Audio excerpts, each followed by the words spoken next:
नमस्कार। News nation digital के इस खास एपिसोड घटना चक्र में आपका स्वागत है। मैं हूं सुमित कुमार दुबे। इंडिया और भारत, आखिर हमारे मुल्क के ये दो नाम क्यों हैं? और इस बात का फैसला 74 साल पहले संविधान सभा की उस मीटिंग में हुआ था जिसके कंधों पर भारत का संविधान बनाने की जिम्मेदारी थी। और इसकी प्रारूप समिति के अध्यक्ष थे डॉक्टर भीमराव अंबेडकर। अपने इस सप्ताह के इस एपिसोड में हम बात करेंगे उस घटना चक्र की जब आज़ादी के बाद हमारे देश का नामकरण हुआ और इसे भारत की बजाय इंडिया दैट इज भारत कहा जाने लगा। ऐसा नहीं है कि संविधान सभा में देश के नाम में इंडिया जोड़े जाने का विरोध नहीं हुआ हो। विरोध हुआ था और तगड़ा विरोध हुआ था, लेकिन मतदान के जरिए इस विरोध को दबा दिया गया था। अब घड़ी की सुइयों को पीछे घुमाते हुए हम 74 साल पीछे चलते हैं, जब संविधान सभा में 18 सितंबर 1949 के दिन देश के नाम को लेकर बहस हो रही थी। जगह थी कॉन्स्टिट्यूशन हॉल, यानी आज की संसद का सेंट्रल हॉल। यानी संविधान को अपनाए जाने के करीब 9 हफ्ते पहले संविधान सभा अनुच्छेद 1 पर चर्चा कर रही थी। इसकी अध्यक्षता डॉक्टर राजेंद्र प्रसाद कर रहे थे। इस बहस में क्या हुआ, ये जानने से पहले हम जरा संविधान सभा के बारे में जान लेते हैं। दरअसल 1946 में यह तय हो चुका था कि भारत अब ज़्यादा वक्त तक गुलाम नहीं रहेगा, भारत को आज़ादी मिलने वाली है। तो भारत के संविधान को तय करने के लिए एक संविधान सभा का गठन किया गया था। डॉक्टर राजेंद्र प्रसाद संविधान सभा के अध्यक्ष थे और संविधान की ड्राफ्टिंग कमेटी यानी प्रारूप समिति के अध्यक्ष थे डॉक्टर BR अम्बेडकर। तब के पीएम पंडित नेहरू और उनकी कैबिनेट के सदस्य वल्लभ भाई पटेल, मौलाना अबुल कलाम आज़ाद, इस तरह के कई नेताओं के अलावा देश के अलग अलग राज्यों के बाकी सदस्यों को मिलाकर इस संविधान सभा में कुल 299 सदस्य थे। खैर, 18 सितंबर 1949 के दिन संविधान सभा में देश के नामकरण की बहस की शुरुआत हुई और ये शुरुआत की संविधान सभा के सदस्य HV कामत ने। वो संविधान के अनुच्छेद 1 के क्लॉज 1 में संशोधन प्रस्ताव लाने के लिए खड़े हुए थे, क्योंकि अनुच्छेद 1.1 में ही देश का नामकरण किया गया है। कामत ने अपना प्रस्ताव रखा। हरि विष्णु कामत एक इंडस्ट्रियलिस्ट थे, बॉम्बे स्टेट से संविधान सभा के सदस्य थे। कामत साल 1929 में इंडियन सिविल सर्विसेज का एग्जाम भी पास कर चुके थे और उससे इस्तीफा देकर सुभाष चंद्र बोस के दल फॉरवर्ड ब्लॉक के सदस्य भी रह चुके थे। ये कामत का इंट्रोडक्शन है। बहरहाल, कामत ने अपनी बहस शुरू करते हुए कहा, दुनिया के लगभग हर समाज में नवजात बच्चे का नामकरण संस्कार होता है। एक गणराज्य के रूप में हमारे देश का भी जन्म होने वाला है। लोगों के तरह तरह के सुझाव हैं। जो प्रमुख नाम सामने आए हैं वो है भारत, हिंदुस्तान, हिंद, भारत भूमि, भारतवर्ष आदि। कुछ लोग ये भी कह रहे हैं कि नाम की जरूरत क्या है, इंडिया तो कहा ही जाता है इस देश को। लेकिन जो लोग भारत या भारतवर्ष या भारत भूमि नाम रखना चाहते हैं, उनका तर्क है कि ये इस धरती का सबसे पुराना नाम है। कामत की बात सुनकर BR अम्बेडकर खड़े हुए और उन्होंने कहा, मुझे इन बातों का कोई मतलब समझ में नहीं आ रहा। मुझे अफसोस है कि मामले की गंभीरता को नहीं समझा जा रहा है। सदन के पास बहुत कम समय है।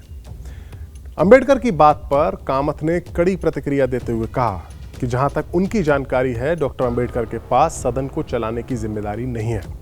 इसी दौरान जब इस संविधान सभा के सदस्य शंकर राव देव खड़े हुए तो कामत ने उन्हें भी ये कहते हुए बैठा दिया कि वो उनके आदेश का पालन नहीं करेंगे। कामत को बीच में N गोपाल स्वामी अयंगर ने भी टोका, लेकिन कामत ने कहा कि मिस्टर अयंगर, आप इतने उतारू क्यों हो रहे हैं?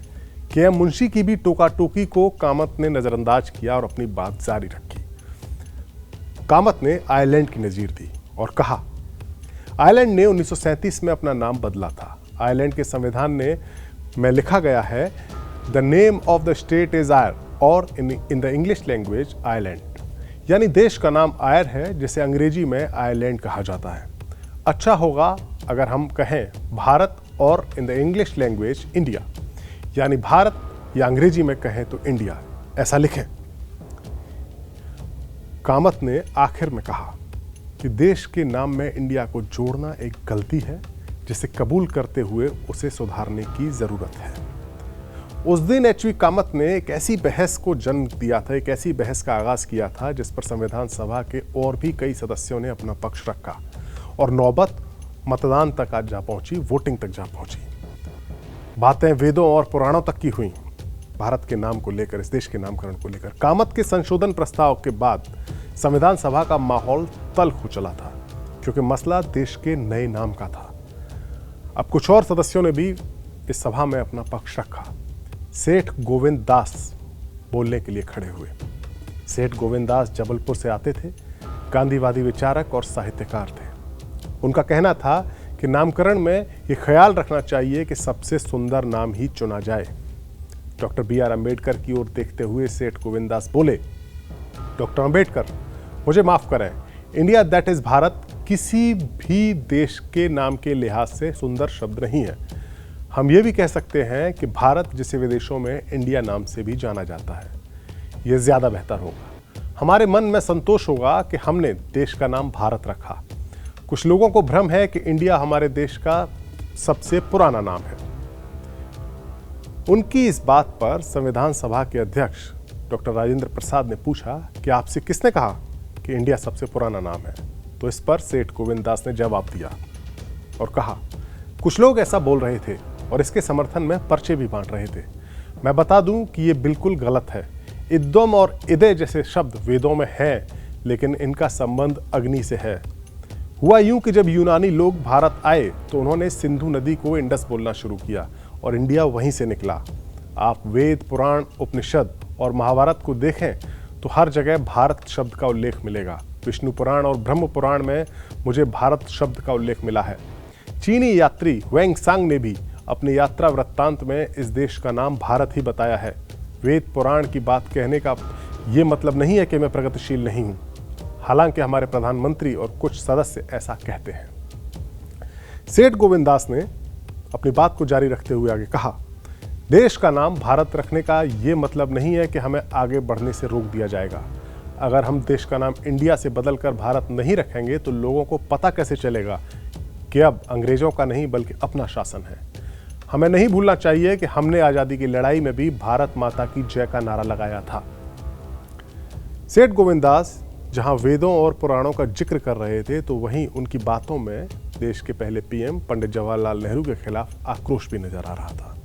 दरअसल उस वक्त ये एक धारणा थी, एक परसेप्शन बना हुआ था कि जवाहरलाल नेहरू और डॉक्टर अम्बेडकर समेत संविधान सभा के कई सदस्य ये चाहते हैं कि देश का नाम इंडिया ही रखा जाए या इंडिया ही रहने दिया जाए। तर्क ये दिया जा रहा था कि दुनिया इस देश को इंडिया के नाम से ही जानती है और कई देशों के साथ भारत के जो समझौते हैं, जो द्विपक्षीय समझौते हैं या बाकी समझौते हैं, उनमें भी देश का नाम इंडिया ही है। खैर, संविधान सभा में उस दिन देश के नामकरण को लेकर हुई बहस में उत्तर भारत ही नहीं बल्कि दक्षिण भारत के सदस्य ने भी देश का नाम भारत रखने के पक्ष में अपनी बात कही। दक्षिण भारत से आने वाले सदस्य कल्लूर सुब्बाराव ने देश के नामकरण के लिए संस्कृत के श्लोकों का उदाहरण दिया, उनकी नजीर दी। मद्रास स्टेट से आने वाले कल्लूर सुब्बाराव ने कहा, मैं भारत के समर्थन में हूं। ये नाम ऋग्वेद और वायु पुराण में है। उत्तरम यत समुद्रस्य हिमाद्रश्चैव दक्षिणम वर्ष तदम भारतम नाम भारती यत्र संतते, यानी समुद्र में उत्तर, समुद्र के उत्तर में और हिमालय के दक्षिण में जो देश है उसे भारत कहते हैं और उसकी संतानों को भारती कहते हैं। देश का नाम भारत रखा जाए तो ये अच्छा है। संविधान सभा में उसके एक और सदस्य कमलापति त्रिपाठी ने भारत के पक्ष में अपनी बात रखी। कमलापति बाद में उत्तर प्रदेश के मुख्यमंत्री भी बने और देश के रेल मंत्री भी बने। उन्होंने सवाल उठाया, दैट इज लिखना जरूरी है क्या? अच्छा होता अगर ये लिखा जाता कि Bharat that is India. Kamlapati Tripathi ने कामत का समर्थन करते हुए विष्णु पुराण का उल्लेख किया और कहा, स्वर्ग के मार्ग स्वरूप भारत भूभाग को धन्य करते हुए देवता इसकी प्रशंसा में गीत गाते हैं कि यहाँ पर मनुष्य जन्म पाना देवत्व प्राप्त करने से भी बढ़कर है। जब हम भारत शब्द का उच्चारण करते हैं तब हमें भगवान राम, कृष्ण, गौतम बुद्ध और शंकराचार्य की याद आती है। कमलापति के इन तर्कों पर डॉक्टर अंबेडकर खड़े हुए और उन्होंने अपनी आपत्ति जताई और कहा, इस भाषण का कोई मतलब नहीं है, इस भाषण की कोई आवश्यकता नहीं है। इस पर कमलापति त्रिपाठी ने कहा कि मैं सिर्फ प्रासंगिक चीजें ही सुना रहा हूं। अंबेडकर ने जवाब दिया कि अभी काफी काम बाकी है। अंबेडकर के जवाब पर कमलापति बोले कि अच्छा होता अगर डॉक्टर अंबेडकर कामत का संशोधन प्रस्ताव स्वीकार कर लेते, इससे देश की प्रतिष्ठा बरकरार रहती, देश को उसकी खोई हुई आत्मा मिल जाती। इस बहस में डॉक्टर PS देशमुख ने भी पूछा कि आखिर इतनी हड़बड़ी क्यों है, जल्दबाजी क्यों है। इस पर डॉक्टर अंबेडकर का जवाब था कि उनके पास अब ज़्यादा वक्त नहीं है। इस पर देशमुख ने तंज कसा कि आप सुनना ही नहीं चाहते तो जा सकते हैं। हालांकि इसके बाद हरगोविंद पंत की बारी आई और उन्होंने बोलना शुरू किया और कहा कि मेरी समझ में नहीं आता कि सदन को भारतवर्ष नाम स्वीकार करने में परेशानी क्या है, जबकि यहाँ हर किसी ने इस शब्द के महत्व और इसके गौरव को स्वीकार किया है। भारत और भारतवर्ष जैसे शब्द हमारे पूजा विधान और संकल्प में भी प्रयोग होते हैं। हम कहते हैं जम्बूद्वीपे भारतवर्षे भरतखंडे आर्यवर्ते। कालिदास ने भी दुष्यंत और शकुंतला के पुत्र भरत का उल्लेख किया है। उन्हीं के नाम पर देश का नाम भारत पड़ा है। मैं समझ नहीं पा रहा हूं कि भारतवर्ष नाम से दिक्कत क्या है। इतनी बहस के बाद ये साफ हो गया था कि देश के नाम को लेकर जो फैसला होगा वो वोटिंग के जरिए ही होगा। वोटिंग हुई भी और उस वोटिंग में जो मतदान हुआ तो इंडिया के पक्ष में 51 और भारत के पक्ष में 38 वोट पड़े, यानी 38 सदस्यों ने इस प्रस्ताव के समर्थन में अपने हाथ खड़े किए, जबकि प्रस्ताव के विरोध में 51 सदस्यों ने हाथ उठाए। यानी संविधान सभा में 38 के मुकाबले 51 मतों से इंडिया के पक्ष में वोटिंग हुई और इस देश का नाम भारत रखे जाने का प्रस्ताव गिर गया। वोटिंग के बाद सदन की कार्रवाई 6 अक्टूबर 1949 तक के लिए स्थगित हो गई और इसी के साथ इस देश का नाम भारत रखे जाने की इच्छाएं भी स्थगित हो गई। ये वीडियो आपको कैसा लगा? अपनी राय हमें ज़रूर बताएं। नमस्कार।